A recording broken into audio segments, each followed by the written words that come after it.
My name is Dan Eberhardt, and welcome to the Growing the Future podcast. And this month's episode is going to be very special. We're here at Olds College in Alberta for AgSmart 2019. And so we're going to be interviewing a whole bunch of really cool people at the show, some presenting, some not presenting, some people just here to participate in the event. And we're really looking forward to the networking and the learning, probably a little bit of laughs, have some food and drink, but just share some good fellowship on the educational side for this unique event. And so you'll get to hear from agronomists, some industry people, maybe some producers that both my brother and I will have an opportunity to have a chat with, and I'm really excited. So I hope you enjoy this episode. Coming at you from AgSmart 2019 in Olds, Alberta.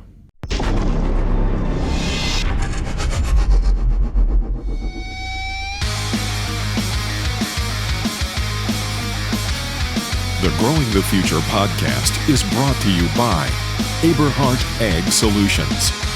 Join us as we talk to top entrepreneurs in the agricultural space about their methods of obtaining success in their endeavors. And now, your host, Dan Eberhardt. Okay, so we are at AgSmart 2019, Olds College, Place of Learning, Fellowship, Networking. Jonathon Small. Nice to meet you, Dan. Global Agris. Pleased to have you. What's happening? How are you enjoying the show? Love it. I love this stuff, though.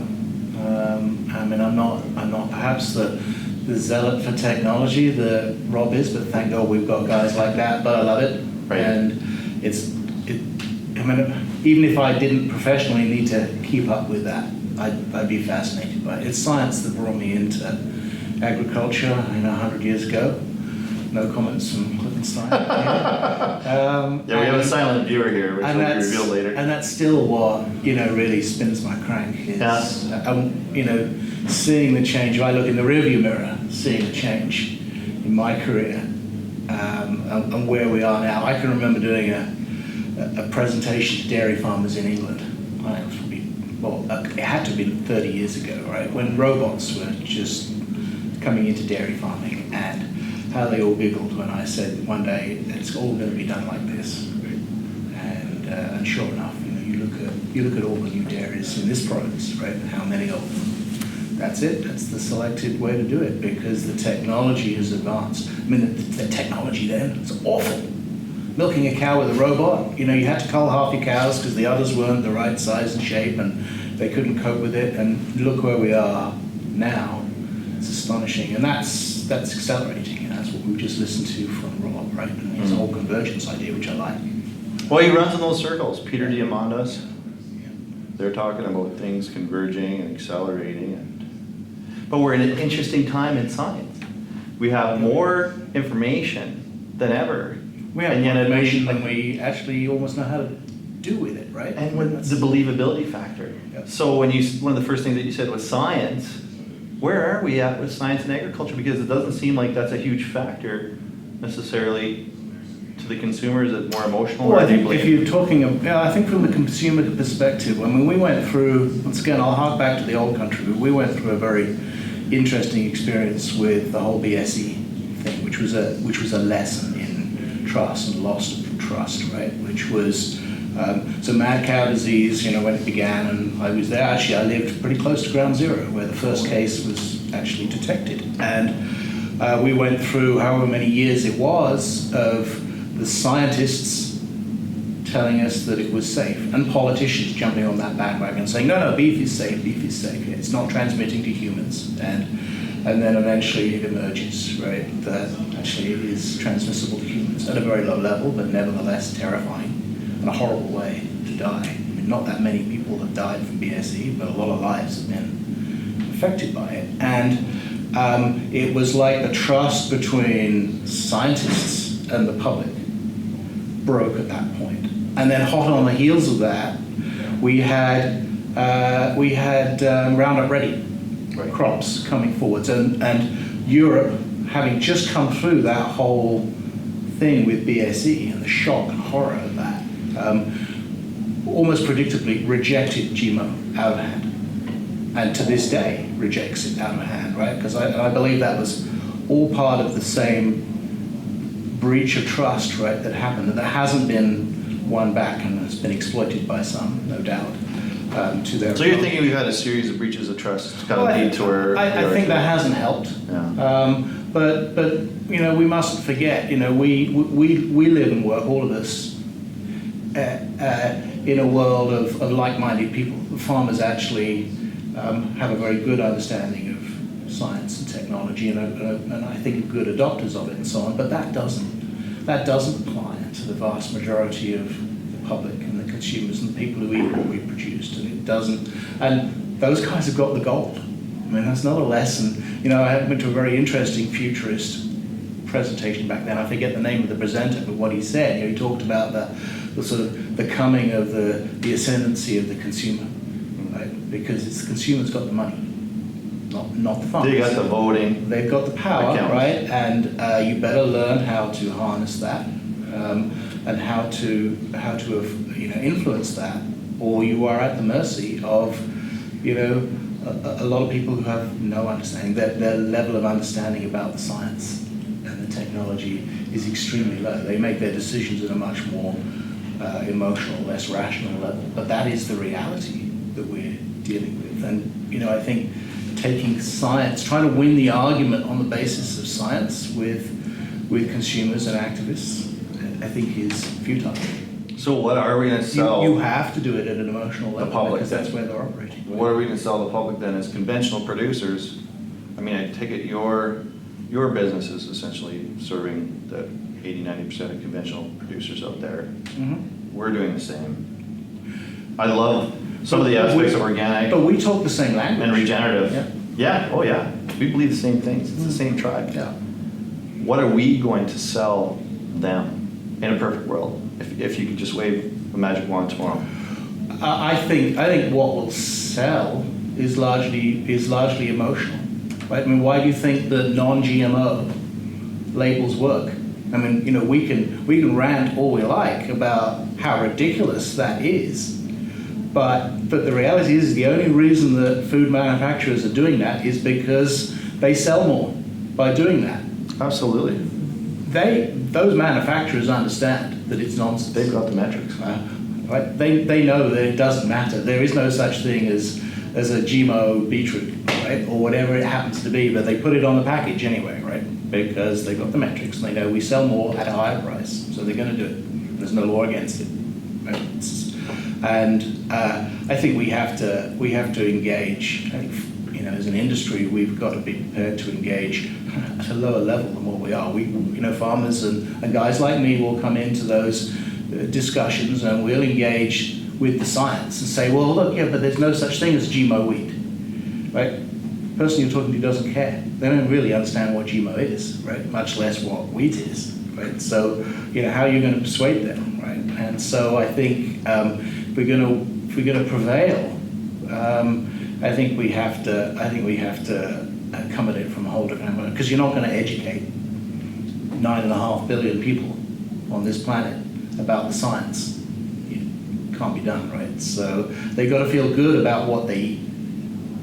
And yes, they've got to be more interested in the goodness and the flavor and the experience of the food than they are worried about that it might kill them. Right. And that was kind of the point that we'd reached, you know, at the turn of the century in the UK, was the frenzy that built up around mad cow disease, which was out of all proportion to the level of danger, horrid though it was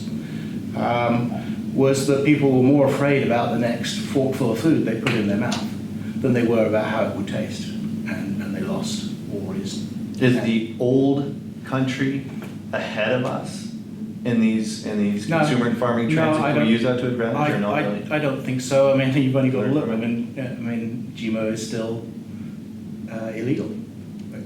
Illegal as in, like, what do they do to Well, you have it? You can't grow it. You can't buy it. There's people in prison in the UK for the GMO. No, but I mean they're banned, right? Yeah. So yes, if you as a farmer somehow obtain GMO canola, then yes, you would be It's a breach scorcher. the law. Yeah. Scorcher policy. We've seen that in the news. But so who are you? What is it that you're best at, and what are you doing to bring value? Well, to I community? guess my thing has been, in a broad sense, my career has been in farm management, and that's been, a fairly extensive focus on the economics of agriculture at a farm level, right? And that's probably where I made my name, so to speak. It's kind of where the germ of the idea about production cost insurance came from. I don't claim any more credit than planting that seed, because other people did the hard work. So you were there at the beginning of this. Well, I think, product. I brought, because he's here, I brought Dean to the dark side in 1999, driving around southern Saskatchewan, talking about gross margin and farm profits, and how you break down that statement and analyze it and understand what's making money and what's not on farms, and how you apply that knowledge and so on. And I guess that was the planting of the seed, and a decade later, smarter guys than me were turning that into a neat way to manage risk and transfer risk on farms and so on. So that was my background. And when was that? Well, when it all GARS started? began, Yeah. 2011. I mean, there was hard work, I think, done. Dean would know better than me, but Yeah. there was hard work done in the year or two prior to that, listening to farmers, understanding what they want, and then how we all put it together. And you should certainly ask Dean about that. I wasn't part of that. It was fine. I was doing other things. So I worked with farm families for 35 years. A lot of it focusing on what you might call production economics and how you make money out of the business of agriculture, which becomes quite broad in the end, because it starts to pull everything in, from people to agronomy to finance, you name it, because all of those things join together. It's holistic, it's a system, right? You can't just manage one part and not the others and so on. And I found myself doing a lot of succession planning. The last sort of, before I came to Global Ag Risk, I was probably spending half my time working with farm families as they went through that difficult transition, which was not science at all, other than maybe social science, right? Because it's about people, it's about soft, squishy things in the business, which is the human. Well, can you help me secure my inheritance a little bit more firmly? I feel like I could use a little bit of help on that. I'm a non-farming sibling. I don't know. Well, and that's a difficult Cash, one, you right? So, the smart guy to my left here once said something very profound. Well, we didn't Once? realize it once, only once. Which was, of course, succession is really easy if you've got a big pile of money. Yes. The problem is that often in agriculture there isn't a big Like pile that of Disney money. movie where they're splitting the bean and everybody's just salivating. Yeah, that's right. So one thing that makes it easy is to be fabulously wealthy, and then you can be equal with all your kids, which is what most parents crave, agriculture or not. Right? They love their kids equally. They want to treat them equally, and they equate that with money. And sometimes it's learning. Sometimes the process is learning. Well, it's not necessarily that. It's certainly equality of opportunity. Perhaps is maybe a better way to look at it. But the problem is, lots of times, farms are expensive.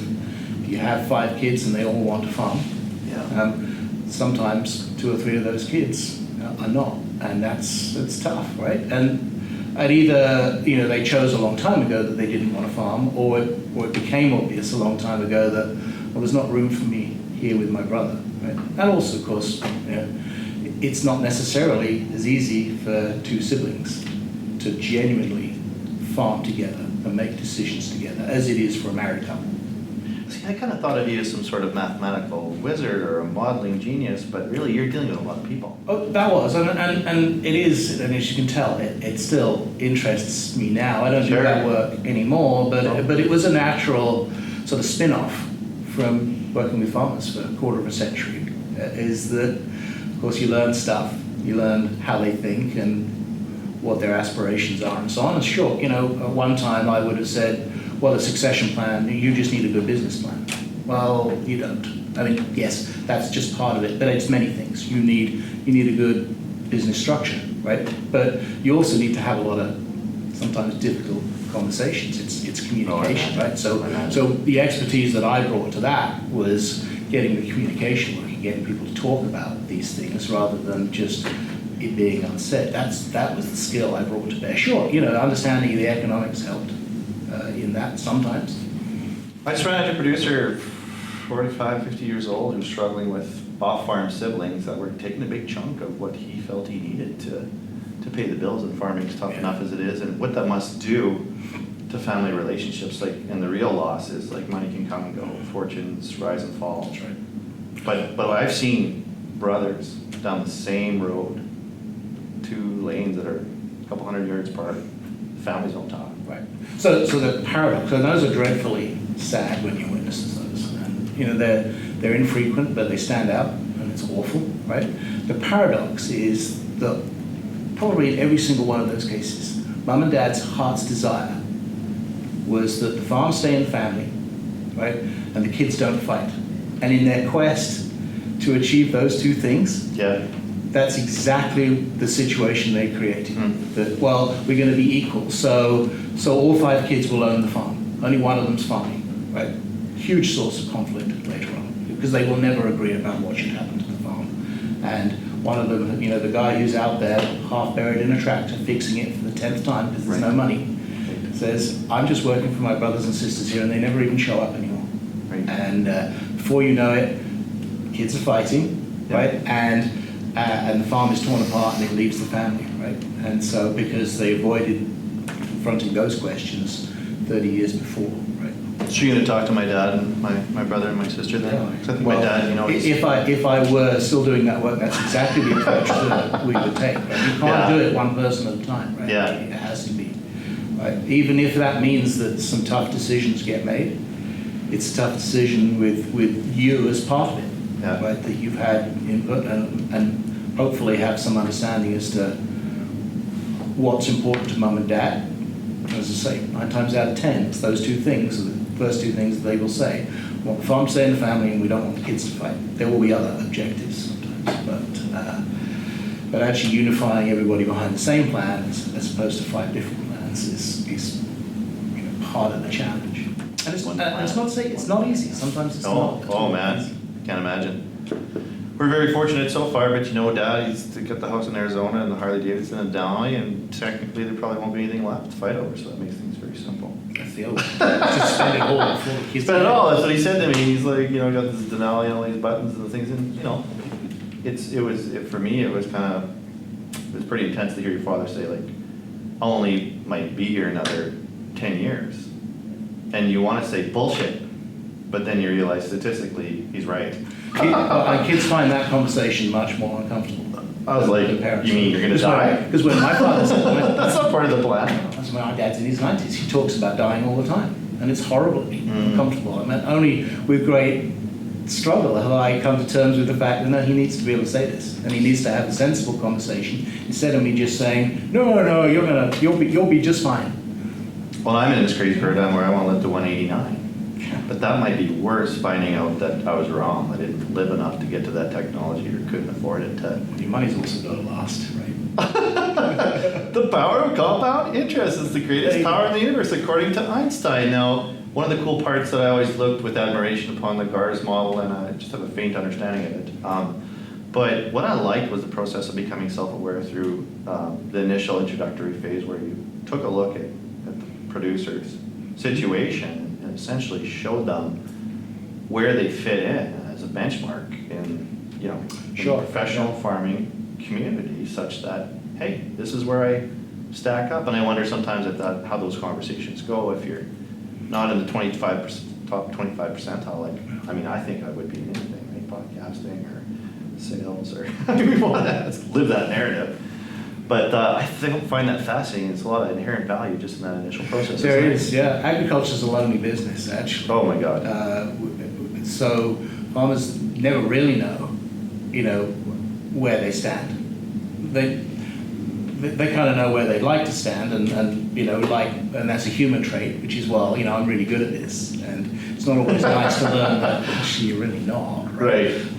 But they crave that information. It's one of the great things about some of this technology now is it broadens that horizon, that actually it becomes easier to compare yourself to others, and that's a huge impetus to change. I mean, working as a consultant for 30 plus years, one of the hardest things to do is sell ideas, right? Get people to change the way they've always done it. And one of the most powerful things, and that's well understood in ag extension and so on, ag extension work, is the power of, well, it's not just me saying it. Here's your neighbor, he's doing it. Or here's 100 anonymous neighbors, and they're all doing it, right? Now do you think that maybe you could do this differently? That's very influential. So now technology suddenly acts as a multiplier on that, right? That information is much more available.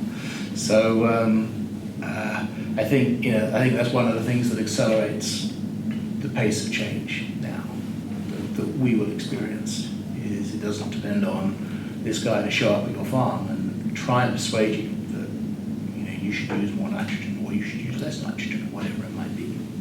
Use more sulfur. Or you should use more sulfur. Right? And that's what we're here to figure out at this show, educational format. It's kind of a farm tech in the summer is my understanding. What do you think of the show? It's my first time here, so, and you've gotten me after the keynote and one presentation. But so far, we could do a wrap-up interview so and kind of put a period on the end of the sentence. So you should do a wrap-up tomorrow when I'm done, after I've done my presentation. No, I think we want to have you on the show in the really long format. These are a little bit shorter clips that we're doing because, we have a lot of celebrities lined up to be on the show in the next 2 days. So. But thank you for being the first one. It was really good to meet you. I That's the first time I ever got called a celebrity. Could you do it again? No. You're one of the most amazing celebrities in agriculture, currently parlaying with... That was Dean Klippenstein falling off his chair, ladies and gentlemen. Well, he's been drinking since noon, so... No. Pleased to meet you. Keep up the good work. Thanks for the opportunity. Yeah, we're going to talk more. Look forward to next time, yeah? Yeah, and you're going to help me with succession planning. I can. It'll be like... You're talking my dad. No, I don't want to... I can't wait. Right. I'm actually getting some really good stuff on the Egg Smart.